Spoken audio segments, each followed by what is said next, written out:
कि पब्लिक में कोई मुझे ऐसे टच करके जाएगा, उसमें मुझे खुशी होगी, मुझे मजे आएंगे।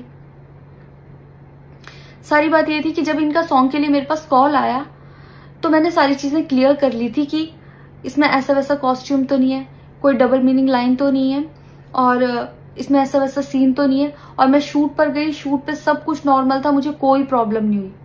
जब इन्होंने मुझे लखनऊ के इवेंट के लिए बोला तो मैंने हाँ बोल दिया, क्योंकि मुझे शूट पर भी कोई प्रॉब्लम नहीं हुई थी।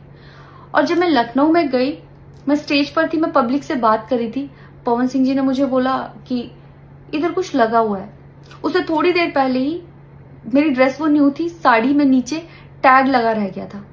तो मेरे दिमाग में आया कि शायद ब्लाउज का भी टैग लटक रहा होगा।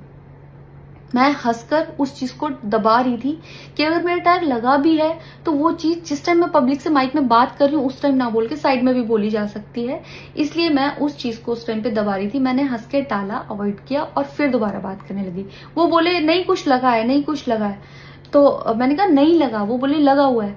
तो मुझे लगा कि शायद ये तो मेरे को लग रहा था कि कुछ लगा है इसलिए ये बोल रहे हैं, और पर फिर भी मैंने हंस के वहां पे टाला, पब्लिक से अपनी बात कंप्लीट की।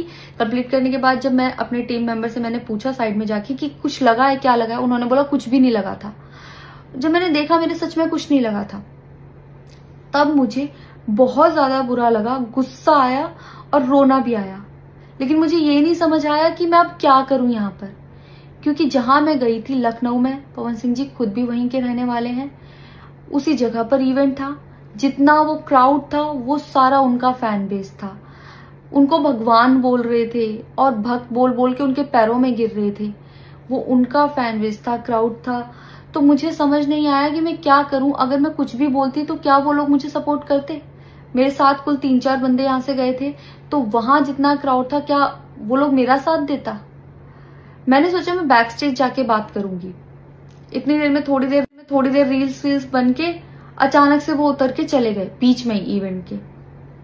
थोड़ी देर मैंने रील बनाई, अनाउंस ये किया गया कि अभी इवेंट दोबारा स्टार्ट होगा। डिनर के लिए अनाउंस कर दिया गया, मैं भी उतर के चली गई और इवेंट वहां पे खत्म हो चुका था।